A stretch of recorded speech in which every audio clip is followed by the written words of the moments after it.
Bom, eu acho que essa conexão era um pouco diferente do plano real. Quando a gente fala em territórios, pensa em territórios no âmbito virtual, você tem uma outra, digamos assim, uma outra geografia, porque no virtual as relações entre as pessoas se dão através das suas preferências, das suas identidades, dos seus interesses. Então, eu diria que o cyberespaço possui uma outra geografia. No entanto, quando você pensa em mobilizações, aí você tem uma base territorial. A mobilização se dá através das identidades. Então, cada um de nós existem alguns aspectos de nossa personalidade que sensibilizam mais por algumas questões. Aquilo que nos atrai, que faz a gente ler, faz a gente querer se informar e compartilhar com nossos amigos. Então, a rede fez o quê? Ela possibilitou que se criasse certos grupos de interesses que são deslocados do ponto de vista territorial, mas que as pessoas se conectam através de questões específicas, né? Isso pode parecer muito volátil também, né? De repente uma coisa chamou a atenção, muita gente olhou para aquilo, né? Alcançou ou não o objetivo proposto, a mobilização lá, e depois aquilo desaparece, né? Mas em todo caso, o que a gente tem visto é que cada vez mais tem uma articulação que se forma em defesa de interesses muito específicos, que coincidem também com direitos humanos, né? Então, melhoria por exemplo, direito à liberdade de expressão, o direito à informação, direitos ambientais. Então, essas articulações elas se dão através da rede, através da mobilização das identidades. Eu acho que isso que é o aspecto mais inovador da rede, e essa é a grande força dos movimentos sociais. Porque a gente tem a mobilização na rede, mas a gente tem um mundo real dos nossos amigos, das nossas afetividades, né? Então, quando a gente acha uma coisa interessante, é natural que a gente queira compartilhar. É natural do ser humano o desejo de compartilhar. A gente compartilha com as pessoas que a gente mais gosta. Então, não é só a questão das ideias do tema, mas também o ato de compartilhar é um ato também eu diria assim, um ato de paixão também, né? Você gosta das pessoas, você compartilha com quem você gosta e que você acha que aquilo pode ser útil. Eu acho que você tem esses dois aspectos aí juntos, né? A rede acaba sendo uma extensão de nós mesmos, de como a gente quer ser visto, aquilo que a gente interessa, e aí essa é uma outra camada, eu diria, além da camada tecnológica, né? A camada das nossas identidades e preferências se manifestando no âmbito digital. O engajamento através das nossas afetividades, eu diria, nossas preferências, das nossas identidades. Geralmente identidade é uma coisa que mexe com a gente muito, né? Por exemplo, se a pessoa que é negra e tem uma certa consciência política, ele vai se interessar pelo movimento negro. Então qualquer notícia que diga a respeito da identidade dele como negro vai sensibilizá-lo, e ele pode sensibilizar outra pessoa, ou um ativista da causa indígena, ou ambiental, etc. É isso que a gente tem visto na rede. Por isso que eles têm campanhas que são estrondosas às vezes, né? Que tem abaixo-assinados, as petições, né? E manifestações presenciais também, elaboração de documentos de forma colaborativa. Isso se dá através de toda essa possibilidade que a rede ofereceu, que não era disponível há 10 ou 20 anos atrás, dependendo da tecnologia. Hoje, o que é mais forte, a gente pode dizer que são as redes sociais, em especial o Facebook, que acabou se tornando a maior de todas as redes, né? Incomparavelmente maior que as demais. Também através do Twitter, através do WhatsApp também, enfim, as mobilizações se dão através das ferramentas em que as pessoas já têm o hábito de se comunicar. Eu parto do pressuposto que, se você pensa em mobilização em massa, as pessoas tendem a utilizar aquilo que é mais simples e que já faz parte do seu cotidiano. Por isso há uma tendência de reduzir essas ferramentas a um número pequeno, o que é um efeito, que é algo bastante negativo, pensando na história da internet como uma rede descentralizada, uma rede que foi criada a partir de pequenas empresas, né? Hoje a gente tem uma concentração muito grande, o que leva a outros tipos de preocupações, como por exemplo a possibilidade de vigilância e as ameaças à privacidade, através da concentração em um pequeno punhado de empresas. Eu acho que a criação de novos espaços depende de interesse, depende de conhecimento técnico das pessoas também. Sempre que a gente quer inovar na web, infelizmente com a expansão da web, né, muita gente que está entrando, está usando a internet, acha que a internet se resume ao Facebook e aquilo que o Google oferece em termos de plataforma.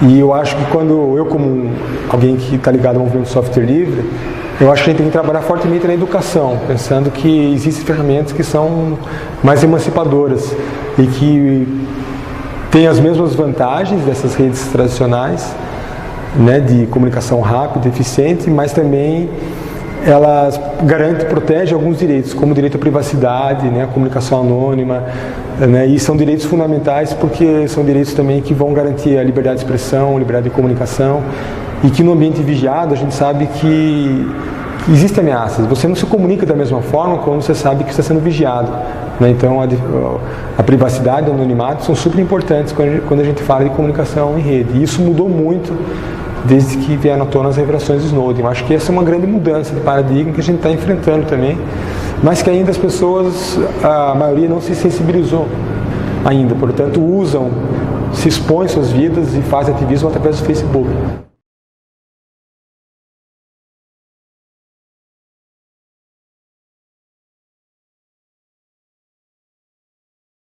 Tudo pode ser mapeado nas redes sociais, a não ser que você use uma rede anônima. Existe uma rede anônima que se chama diáspora. Não é anônima, é descentralizada, ela não é exatamente anônima, mas ela tem como base um software livre e ela é utilizada por pessoas da comunidade de software livre. Ela é muito pequena em comparação ao Facebook. Estou falando dela porque o contrário disso é você utilizar essas redes das grandes empresas. E todas elas permitem mapeamento e a vigilância. Então, hoje em dia, a gente convive com a vigilância, tá? Seja através das redes, seja através do uso dos smartphones. Os dispositivos móveis, eles coletam dados a todo momento de deslocamento, de referenciamento dos seus hábitos como usuários, aplicativos que você possui, né? As comunicações que você tem com que pessoa, em que horário, de que forma. Então, o mapeamento hoje é completo. Infelizmente, a gente vive numa sociedade de vigilância, e isso nos obriga também a sermos um pouco mais transparentes. Ou seja, eu digo para os meus alunos que tudo que vocês fazem no virtual, estejam prontos para defender isso publicamente, se um dia isso vir à tona, se alguma base de dados escapar, se você um dia for uma pessoa conhecida daqui a alguns anos, né? Nada hoje é apagado, nenhuma grande empresa apaga dados, porque eles podem, a informação pode ser monetarizada, né? Vocês podem ganhar muito com a base de dados que agrega muita informação, as bases começam a ser valiosas. Então, acho que isso tende a mudar muito a nossa relação com essas ferramentas, e também talvez aponte para uma sociedade cada vez mais transparente. Por outro lado, há aspectos positivos no mapeamento. Então, por exemplo, hoje em dia os movimentos sociais eles conseguem saber, conhecer mais uns dos outros, saber onde eles atuam, as possíveis sinergias que eles podem ter uns com os outros, né? Eu vejo alguns aspectos positivos do mapeamento, mas é essa dualidade. De um certo modo, a rede tem esse potencial de causar sinergias, por outro lado, tem esse aspecto negativo da vigilância. Então a gente vai ter que lidar com essa realidade e ver nosso comportamento em função disso também.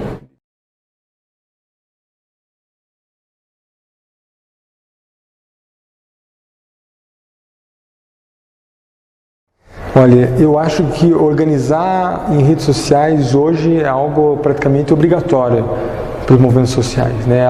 Através de redes sociais, você chega às pessoas, né? Você mobiliza as identidades na rede de contatos de cada um. Cada um de nós é um nó de contatos.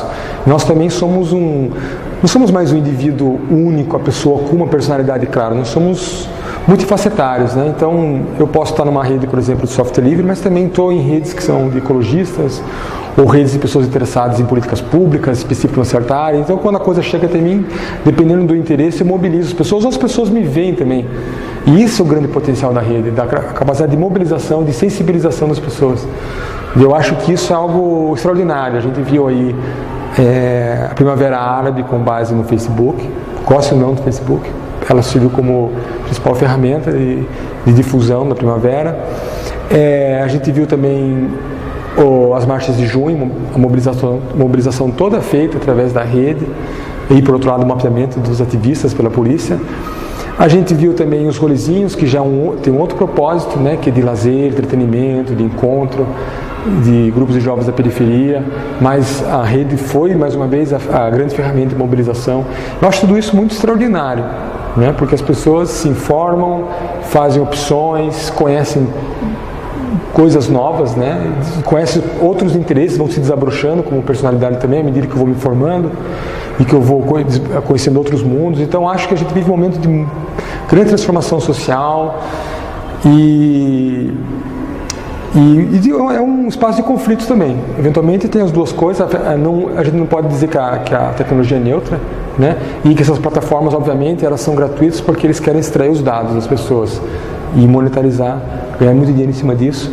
E, enfim, não existe neutralidade, mas é um campo de disputa, eu diria. Um campo de disputa, e talvez um dia a gente vai ter outras redes autônomas. A experiência nossa é que, se a gente olhar para trás, que